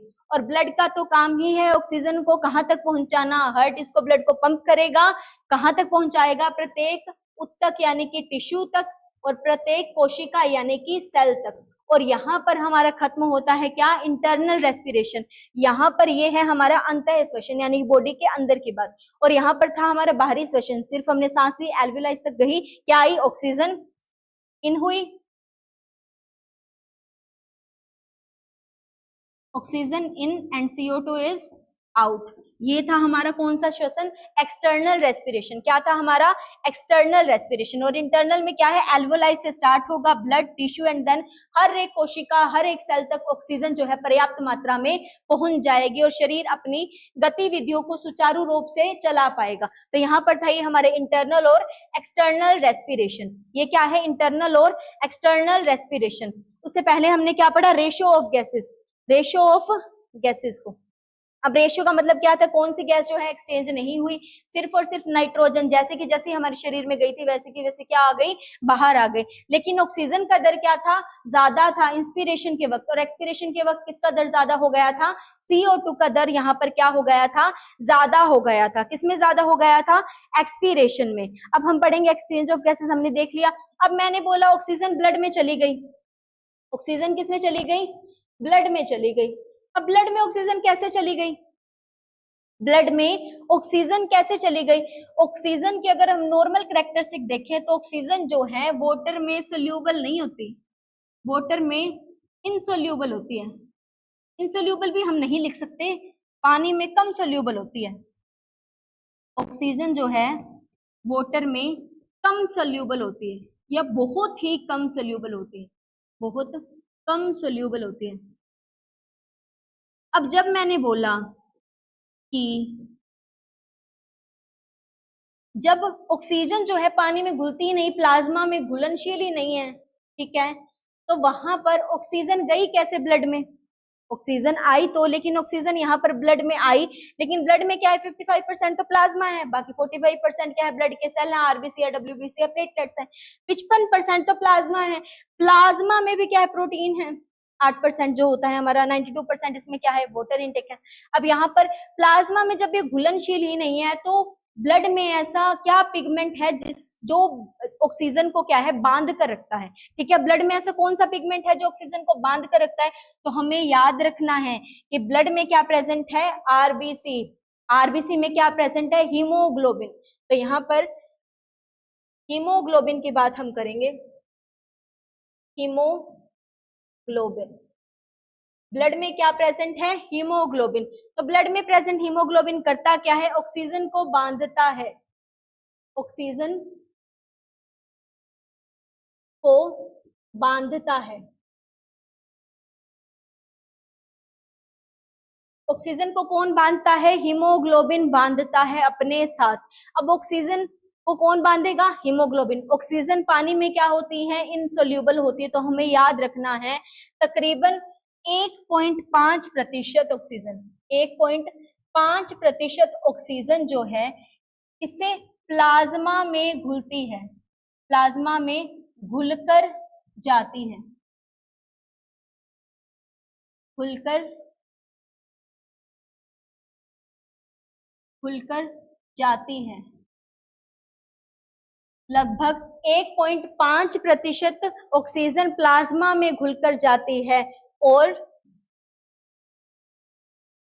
98.5% ऑक्सीजन हीमोग्लोबिन से बंधती है, हीमोग्लोबिन से बंधती है। किससे बनती है, हीमोग्लोबिन से बंधती है। तो हीमोग्लोबिन क्या है, एक प्रकार का ट्रांसपोर्ट प्रोटीन है। हीमोग्लोबिन, इसको शॉर्ट फॉर्म में क्या लिख सकते हैं, HB भी लिख सकते हैं। हीमोग्लोबिन क्या है, एक प्रकार का ट्रांसपोर्ट प्रोटीन है। कौन सा प्रोटीन है, ट्रांसपोर्ट प्रोटीन है एवं RBC या ब्लड में पाया जाने वाला पिगमेंट है, ब्लड में पाया जाने वाला पिगमेंट है, वाला पिगमेंट है। तो हमें याद रखना है हीमोग्लोबिन क्या है, हीमोग्लोबिन को हम शॉर्ट फॉर्म में भी लिख सकते हैं Hb।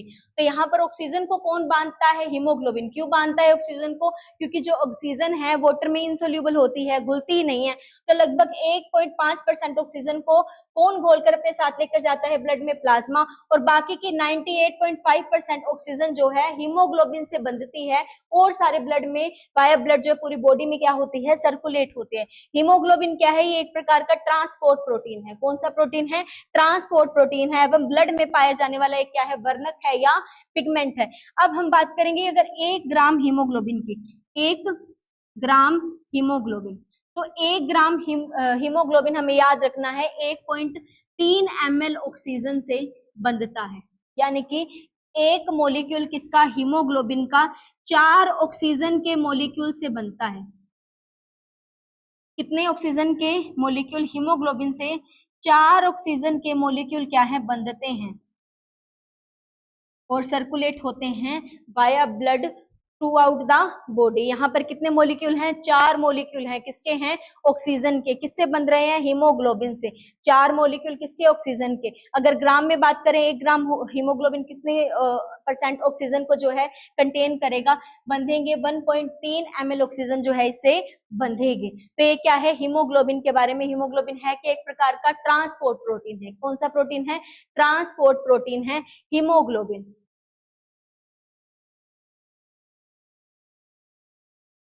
हीमोग्लोबिन क्या है, एक प्रकार का ट्रांसपोर्ट प्रोटीन है। अब अगर हीमोग्लोबिन में ही देखें, अब अगर हीमोग्लोबिन में ही हम देखें, हीमोग्लोबिन करता क्या है। हीमोग्लोबिन जो वर्ड है, हीमोग्लोबिन जो वर्ड है, कितने वर्ड से मिलकर के बना है, 2 वर्ड से, हीमो प्लस ग्लोबिन। इसमें हीमो वर्ड का मतलब क्या है, हीमो का मतलब है आयरन, हीमो का मतलब क्या है, आयरन, और ग्लोबिन क्या है, एक प्रकार का प्रोटीन। हीमो का मतलब क्या है, आयरन, और ग्लोबिन का मतलब क्या है, प्रोटीन। अब हीमो आयरन है, क्या है, आयरन है, लेकिन कौन सा आयरन है, तो हमें याद रखना है ये है हमारा फेरस। क्या है, हमारा फेरस है, फेरस है। कौन सा, Fe++, कौन सा, Fe++ वाला फेरस है। अब हमें पता है हीमोग्लोबिन की वजह से ही हमारे रक्त का कलर लाल है, हमारे ब्लड का कलर क्या है, लाल है। किसकी वजह से, आरबीसी की वजह से, यानी कि रेड ब्लड सेल की वजह से। रेड ब्लड सेल में क्या है, हीमोग्लोबिन है, हीमोग्लोबिन में क्या है, आयरन है। अब ब्लड का कलर लाल किसकी वजह से है, आरबीसी की वजह से। आरबीसी का कलर लाल क्यों है, हीमोग्लोबिन की वजह से। हीमोग्लोबिन का कलर लाल क्यों है, क्योंकि उसमें प्रेजेंट है आयरन।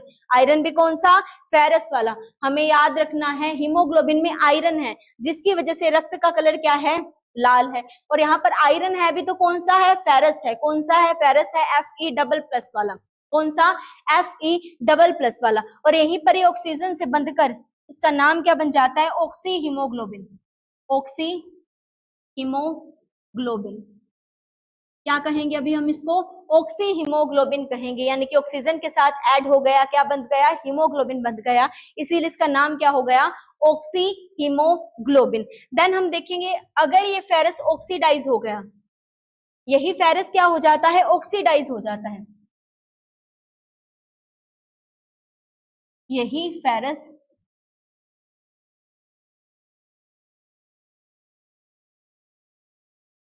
ऑक्सीडाइज हो जाता है, ऑक्सीडाइज हो जाता है। और ऑक्सीडाइज होकर के क्या बनाता है, ऑक्सीडाइज होकर के ये बनाता है फेरिक। ऑक्सीडाइज होकर फेरिक बनाता है, फेरिक बनाता है, जिसका फॉर्मूला क्या होता है, Fe3++, ठीक है, Fe3+ होता है। यही फेरस ऑक्सीडाइज होकर के क्या बनाता है, फेरिक बनाता है। क्या बनाता है, फेरिक बनाता है। और इससे होता क्या है, जो ये फेरिक है इसका नाम अब हो जाता है मिथाइमोग्लोबिन। क्या हो जाता है, मिथाइमोग्लोबिन, मिथाइमोग्लोबिन। अभी मिथाइमोग्लोबिन पर्याप्त मात्रा में ऑक्सीजन को नहीं बांध पाता, और यह पर्याप्त मात्रा में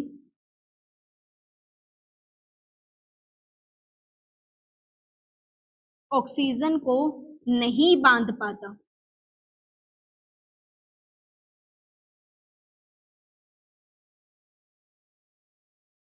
नहीं बांध पाता है। ठीक है, यहां तक क्लियर हुआ। सबसे पहले क्या था, सबसे पहले हमने देखा हीमोग्लोबिन। हीमोग्लोबिन क्या था, ऑक्सीजन को बांध रहा था। क्यों बांध रहा था भाई, ऐसा क्या है, क्योंकि ऑक्सीजन जो है सोल्यूबल नहीं होती भाई पानी में। अब नहीं होती तो कितनी परसेंट, केवल 1.5% ऑक्सीजन जो है किसमें डिजोल्व हो जाएगी, किसमें, प्लाज्मा में, और वाया ब्लड जो है through out the body circulate हो जाएगी। और 98.5 किसमें बंधेगी, हीमोग्लोबिन से बंधकर जो है बॉडी में सर्कुलेट हो जाएगी। देन हीमोग्लोबिन है कि एक प्रकार का ट्रांसपोर्ट प्रोटीन है, और ऑक्सीजन से बंधकर क्या बनाएगा, ऑक्सी हीमोग्लोबिन बनाएगा। अब यहाँ पर ब्लड में पाया जाने वाला क्या है, हीमोग्लोबिन एक वर्णक है। ब्लड में भी कहाँ पर पाया जाता है, आरबीसी में पाया जाता है। अब 1 ग्राम हीमोग्लोबिन किससे बनता है, 1.3 ml ऑक्सीजन से बनता है। एक हीमोग्लोबिन कितने मॉलिक्यूल से बनता है, 4 ऑक्सीजन के मॉलिक्यूल से बनता है। उसके बाद मैंने आपको बताया कि ये कितने से बनता है, ये 2 वर्ड से मिलकर बनता है, हीमो और ग्लोबिन। हीमो का मतलब क्या है, हमारा आयरन। हीमो का मतलब क्या है, आयरन है। Haemo is iron. और ग्लोबिन क्या है, प्रोटीन है। हीमो आयरन है, लेकिन कौन सा आयरन है, फेरस है। कौन सा है, फेरस है। और यहाँ पर प्रोटीन प्रोटीन ही है। यहाँ पर ये फेरस आयन तो है, अब ये ऑक्सीडाइज हो गया तो क्या होगा, यहाँ पर फेरस ऑक्सीडाइज हो गया तो क्या होगा, फेरस ऑक्सीडाइज होकर के क्या बना देगा, फेरिक बना देगा, जो पर्याप्त मात्रा में ऑक्सीजन को बांध नहीं पाएगा। और यहाँ पर इसका नाम क्या हो जाएगा, मैथिमोग्लोबिन। मैथिमोग्लोबिन इसका नाम हो जाएगा। किसका नाम हो जाएगा, जो फेरिक बन जाएगा, यानी कि ऑक्सीडेशन हो जाएगी फेरस की। अब ब्लड का कलर लाल क्यों है, आरबीसी की वजह से। किसकी वजह से, आरबीसी की वजह से। आरबीसी का कलर लाल क्यों है, हीमोग्लोबिन की वजह से।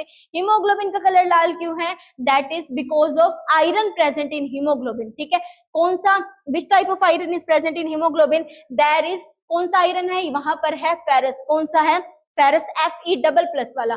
अगर फेरस ऑक्सीडाइज हो जाएगा तो फेरिक बनाएगा। फेरिक क्या है, Fe3++ प्लस, और उसका नाम क्या देंगे, मिथाइमोग्लोबिन। क्या नाम दे देंगे हम, मिथाइमोग्लोबिन। और यहाँ पर ये पर्याप्त मात्रा में ऑक्सीजन को बांध नहीं पाएगा। अब हमने तो बात की सिर्फ इसकी, हीमोग्लोबिन की। हीमोग्लोबिन की वजह से रक्त का कलर क्या हो गया, लाल हो गया। लेकिन यहाँ पर बनती है प्रोफायरिन रिंग। क्या बनती है, प्रोफायरिन रिंग। अब हीमोग्लोबिन जो है हमारा, ये है हमारा haemoglobin.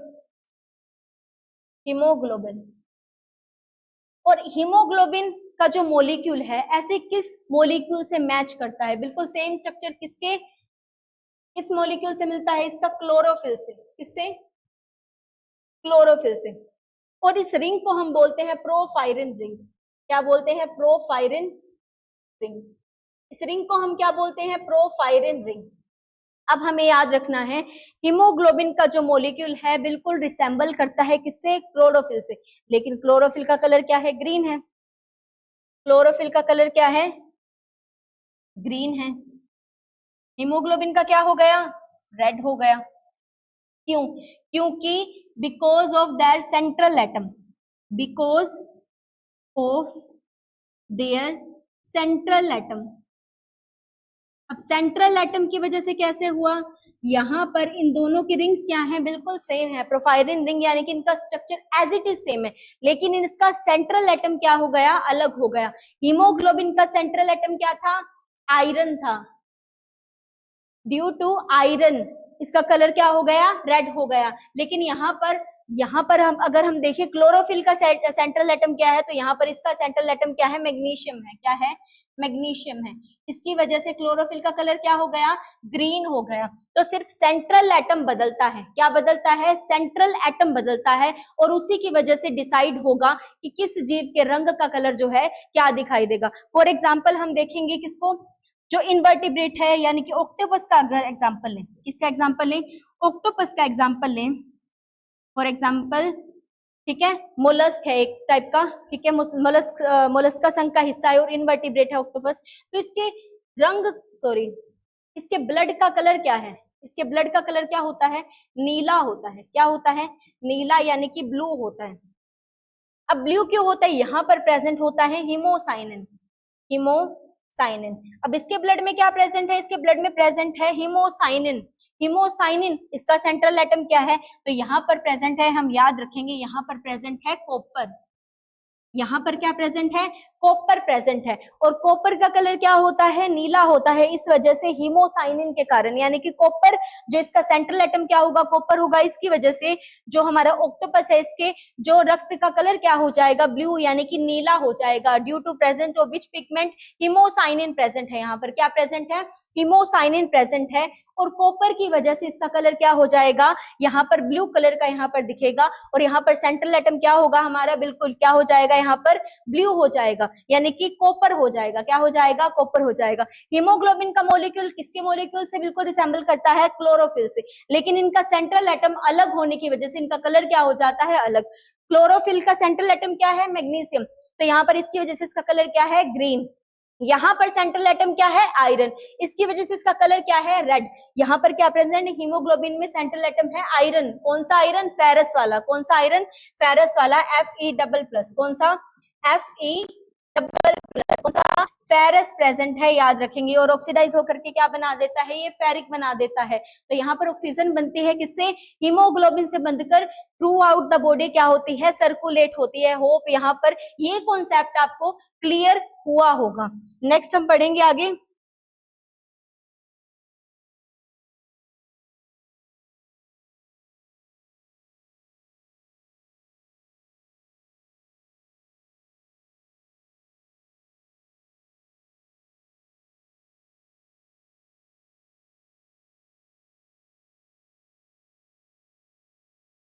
Air entering in the lungs, air entering in the lungs, in the lungs. अब हम पढ़ेंगे एयर एंटर कर रही है किसमें भाई, फेफड़ों में एंटर कर रही है, तो हम याद रखेंगे जब एयर एंटर करती है किनमें, लंग्स में यानी कि फेफड़ों में, तो वहां पर उसके कितने स्टेप होते हैं, 3 मेजर स्टेप्स होते हैं, कितने, 3 मेजर स्टेप्स होते हैं of entering the air in the lungs. तो यहाँ पर 3 मेजर स्टेप होते कौन कौन से हैं, सबसे पहला होता है फिल्ट्रेशन, क्या होता है, फिल्ट्रेशन। सेकंड क्या होता है, थर्मो रेगुलेशन, क्या होता है, थर्मो रेगुलेशन। और लास्ट क्या होता है, ह्यूमिडिफिकेशन, क्या होता है, ह्यूमिडिफिकेशन।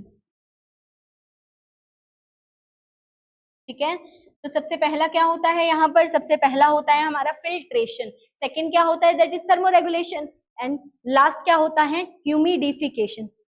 तो यहाँ पर फिल्ट्रेशन क्या है, फिल्ट्रेशन का मतलब तो पता है, फिल्टर कर देना। अब फिल्टर करेगा कौन, जहां से सर्कुलेशन होता है, सर्कुलेशन कहाँ से होता है, ट्रैकिया से, कहां से होता है, ट्रैकिया से, ब्रोंकाई से। तो ट्रैकिया और ब्रोंकाई में लिखेंगे, ट्रैकिया एंड ब्रोंकाई में, या इंग्लिश में लिख लो कोई बात नहीं, there is ciliated structure is present, ciliated structure is present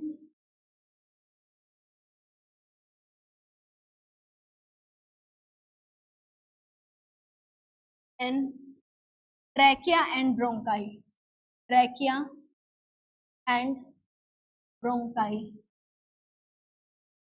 which removes the dust and foreign particles, dust and foreign particles।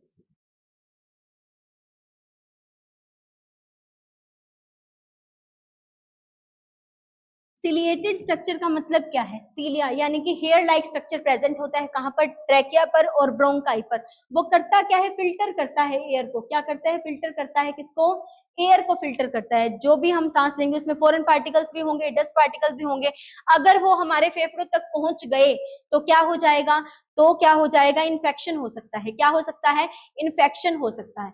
अब इन्फेक्शन को बचाने के लिए वहां पर क्या प्रेजेंट है, हेयर लाइक स्ट्रक्चर प्रेजेंट है, उस हेयर लाइक स्ट्रक्चर को हम क्या बोलते हैं, सीलिया बोलते हैं। तो वो कहां कहां पर प्रेजेंट है, ट्रैकिया पर और ब्रोंकाई पर, ताकि डस्ट पार्टिकल और कोई भी फॉरेन पार्टिकल, कोई भी धूल के कण एवं अलग किसी भी तरह के कण जो है एंटर ना कर पाए रेस्पिरेटरी सिस्टम के अंदर और उसको नुकसान जो है ना पहुंचा पाए या फिर वहां पर कोई इंफेक्शन जो है क्रिएट ना कर पाए। दूसरा स्टेप क्या होता है? Thermo regulation. सेकेंड स्टेप क्या है? Thermo regulation. थर्मो का मतलब क्या है? तापमान। रेगुलेशन इज नियंत्रण, यानी कि तापमान को नियंत्रित करना। नियंत्रण किसको? तापमान को, या तापमान या वायु को शरीर के तापमान पर लाना। तापमान पर लाना, ठीक है। या तो अगर तापमान ज्यादा है तो उसको कम कर देगा शरीर के तापमान पे, या तापमान कम है तो उसको शरीर के तापमान तक लेकर आएगा। Thermo regulation is second step. अगर एयर एंटर करती है कोई भी लंग्स के अंदर, तो अगर मान लीजिए यहाँ पर तापमान नियंत्रण ना हुआ, यानी कि अगर एटमोस्फेयर के जो, अगर हम देखें, अगर हम नोज के सामने उंगली लगाकर देखें तो हम कैसे भी, एटमोस्फेयर कैसा भी हो, ठंडा है, गर्म है, बारिश हो रही है, कुछ भी हो, ठीक है, एनीथिंग हो, ठीक है, लेकिन जब हम सांस बाहर छोड़ रहे हैं तो अगर हम यहाँ पर उंगली लगाकर देखेंगे तो जो भी हम एक्सपायर करेंगे, एयर को बाहर छोड़ेंगे, तो वो हमें गर्म ही महसूस होगी। कैसी महसूस होगी? गर्म ही महसूस होगी। ऐसा क्यों? क्योंकि शरीर जो है उस एयर को अपने शरीर के तापमान पर, यानी कि 37 डिग्री सेल्सियस अप्रोक्सीमेट लेकर के आ जाता है। ऐसा क्यों करता है शरीर? ताकि हमारे फेफड़ों को वहां पर उस तापमान की आदत है, इसलिए यहाँ पर जो एयर है अगर वो ज्यादा तापमान की होगी या उससे कम तापमान की होगी तो वहां पर उसे इन्फेक्शन हो सकता है या नुकसान पहुंच सकता है। इसीलिए बॉडी जो एयर है उसको तापमान पर लेकर के आती है, जो हमारे शरीर के लिए क्या है? सही है, ठीक है। फिर ह्यूमिडिफिकेशन। अब मान लो अगर नमी की कमी है, किसकी कमी हो गई? नमी की कमी होगी, तो पर्याप्त मात्रा में नमी ऐड कर देगी। पर्याप्त मात्रा में नमी ऐड कर देगी। अब किसमें नमी ऐड कर देगी? जो भी एयर होगी एंटर करेगी लंग्स के अंदर, अगर उसमें मॉइस्चर की कमी है, आर्द्रता की कमी है, नमी की कमी है, तो वहां पर पर्याप्त मात्रा में मॉइस्चर, नमी, आर्द्रता को जो है हमारा शरीर, बॉडी जो है ऐड कर देगी। फिर रीजन फिर वही सेम होगा, ताकि बचा जा सके किससे? इन्फेक्शन से, ताकि लंग्स को किसी भी टाइप का कोई भी इन्फेक्शन वहां पर ना हो सके। इसलिए ये क्या है? स्टेप है। अगर कोई भी एयर एंटर करती है, किसके अंदर एंटर करेगी? अगर लंग्स के अंदर एंटर करती है एयर, तो यहाँ पर 3 स्टेप में होकर के उसको गुजरना होगा, जो कि पहला क्या है? फिल्ट्रेशन, यानी कि फिल्टर करना एयर को। सेकंड क्या है? Thermo regulation. और लास्ट क्या है? ह्यूमिडिफिकेशन। लास्ट क्या है? ह्यूमिडिफिकेशन। इसके बाद हम पढ़ेंगे हमारे वॉल्यूम्स। किसके वॉल्यूम? लंग्स के वॉल्यूम, ठीक है। तो यहाँ पर नेक्स्ट हेडिंग बनाएंगे किसकी? Volume of the lungs. Volumes of lungs. अलग अलग प्रकार के वॉल्यूम पढ़ेंगे हम, किससे रिलेटेड? फेफड़ों से रिलेटेड। तो सबसे पहला इसमें कौन सा है? सबसे पहला है इसमें total lung capacity. Total lung capacity.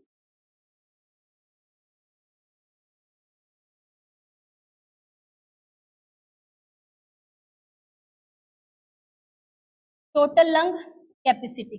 अब टोटल लंग कैपेसिटी नाम से ही पता चल रहा है, ठीक है, नाम से ही पता चल रहा है कि टोटल लंग्स की कैपेसिटी कितनी है। अब लंग्स की कैपेसिटी किससे मापेंगे हम? लंग्स में क्या चीज आ रही है? एयर आ रही है, तो लंग्स की कितनी कैपेसिटी है उस एयर को होल्ड करने की, यानी कि ज्यादा से ज्यादा कितनी एयर को होल्ड कर पाएंगे हमारे लंग, तो वो वैल्यू आपको याद रखनी है 5800 टू 6000 ml। कितनी? 5800 टू 6000 ml एयर एंटर हो सकती है हमारे लंग्स के अंदर, या हमारी लंग्स की टोटल लंग कैपेसिटी कितनी है? 5800 टू 6000 मिलीलीटर है। और लीटर की कितनी अंदर हो जाएगी? लगभग 6 लीटर की कैपेसिटी है हमारे लंग्स की होल्ड करने की एयर को। इससे ज्यादा एयर नहीं आ पाएगी, चाहे हम कितना ही जोर लगा लें, इससे ज्यादा एयर वहां पर नहीं जा पाएगी। इतनी ही कैपेसिटी है लंग को होल्ड करने की, किसको? एयर को। नेक्स्ट आता है हमारा tidal air volume. Tidal air volume. अब टाइडल एयर वॉल्यूम क्या है?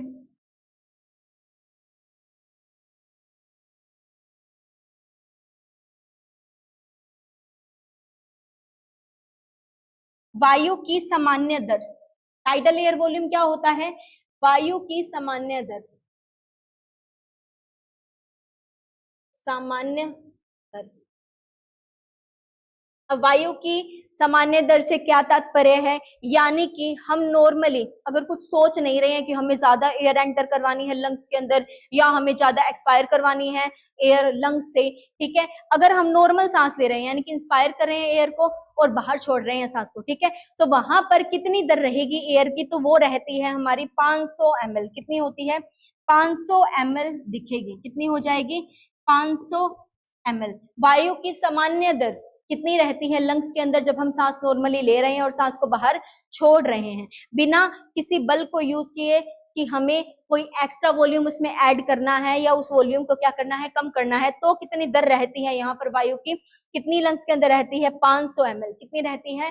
500 ml। अब एक होता है IRV, एक होता है ERV, यानी कि एक होता है हमारा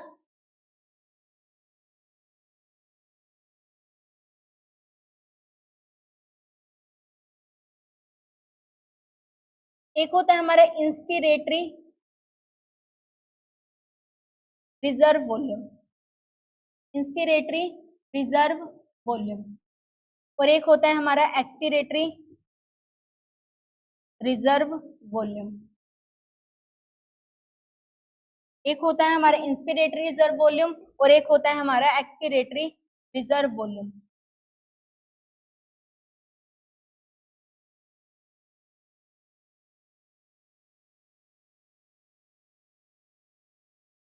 ठीक है।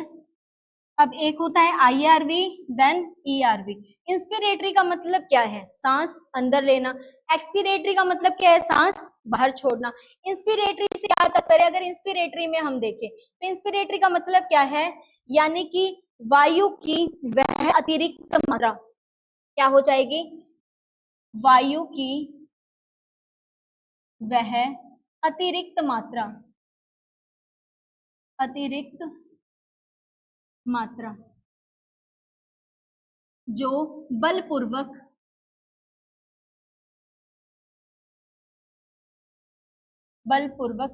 फेफड़ों में भरी जाए, फेफड़ों में भरी जाए। ठीक है। वायु की वह मात्रा जो बलपूर्वक, वह अतिरिक्त मात्रा, ठीक है। नॉर्मल तो हम सांस ही ले रहे हैं लेकिन कई बार क्या होता है हमें ज्यादा कुछ है जिसकी वजह से हमें क्या हो गया, हमें ऐसा लगा कि हमें ज्यादा सांस लेने की आवश्यकता है, तो हमने क्या करा? आवश्यकता नहीं है वैसे ही करके देख रहे हैं, ठीक है।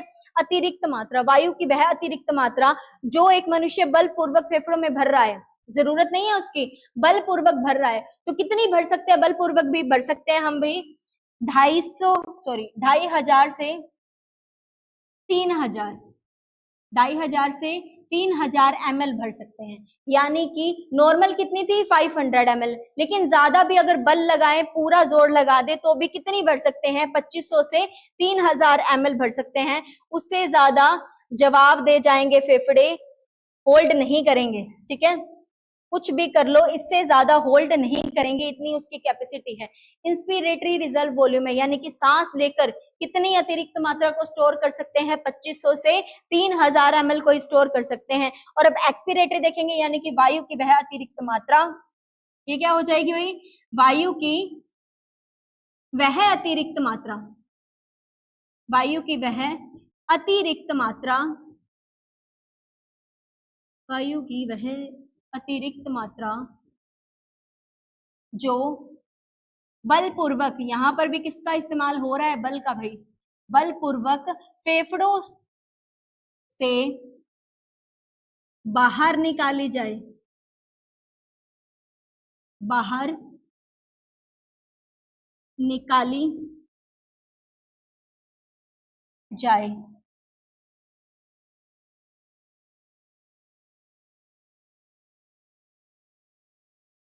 तो वो क्या हो जाएगी भाई? बाहर निकाली जाए तो कितनी हो जाएगी? जितनी अंदर ले सकते हैं, यानी कि 2,500 से 3,000 ml। ऐसा क्यों? क्योंकि टोटल लंग कैपेसिटी कितनी है? 6 लीटर की।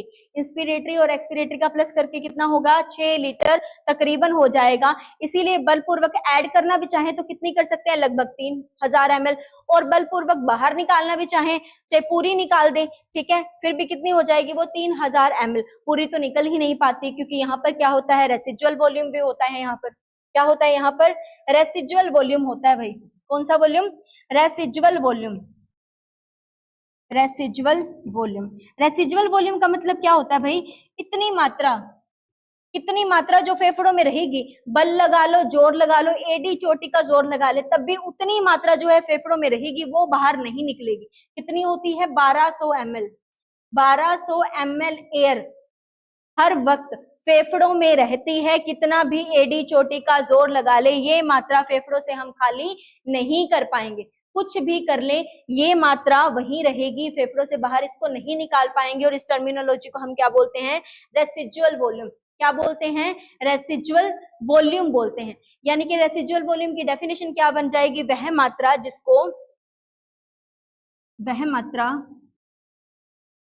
ऑक्सीजन की या एयर की वह मात्रा जिसे बलपूर्वक भी फेफड़ों से बाहर नहीं निकाल सकते, या वह मात्रा जो फेफड़ों में हमेशा रहती है, हमेशा होती है, ठीक है। वायु की वह मात्रा जिसे बलपूर्वक भी फेफड़ों से बाहर नहीं निकाला जाता, वो वहीं पे रहेगी। कितनी रहेगी भाई? Total 1200 ml। इससे पहले क्या देखा था? टोटल लंग कैपेसिटी कितनी थी भाई? कितना होल्ड कर सकते हैं? 6 लीटर कर सकते हैं। देन टाइडल एयर वॉल्यूम कितना था भाई? 500 ml, यानी कि वायु की सामान्य दर, ठीक है। सांस ले रहे हैं, सांस छोड़ रहे हैं, नॉर्मल प्रक्रिया चल रही है, कोई भी बल का इस्तेमाल यहाँ पर नहीं किया गया। देन ये कितनी रहेगी? 500 ml रहेगी। देन हमने देखा कि इंस्पिरेटरी रिजर्व वॉल्यूम कितना रहेगा? जितनी वायु की अतिरिक्त मात्रा हमारे फेफड़े जो है और इनहेल कर सकते हैं, कितनी है भाई? लगभग 3 लीटर। कितनी है? लगभग 3 लीटर है। यहाँ पर एक्सपिरेटरी यानी कि बलपूर्वक कितनी बाहर निकाल सकते हैं, वह अतिरिक्त मात्रा, तो ये कितनी है? लगभग भाई ये भी कितनी है? 3 लीटर। और उसके बाद है रेसिजुअल वॉल्यूम, यानी कि कितना भी जोर लगा ले एडी चोटी का, ये मात्रा हमेशा फेफड़ों में रहेगी रहेगी। कितनी है भाई? 1200 ml। कितनी है? 1200 ml। तो आज हमने देखा फिजियोलॉजी किसकी? रेस्पिरेशन की। फिजियोलॉजी का चैप्टर जो है हमने स्टार्ट किया था। तो यहाँ पर आई होप ये सेशन आपको पसंद आया होगा, और यहाँ पर जो है रिलेटेड जो आपसे डाउट थे, मतलब आपके फिजियोलॉजी से रिलेटेड रेस्पिरेशन के, वो क्लियर हुए होंगे। तो आज के लिए इतना ही। धन्यवाद।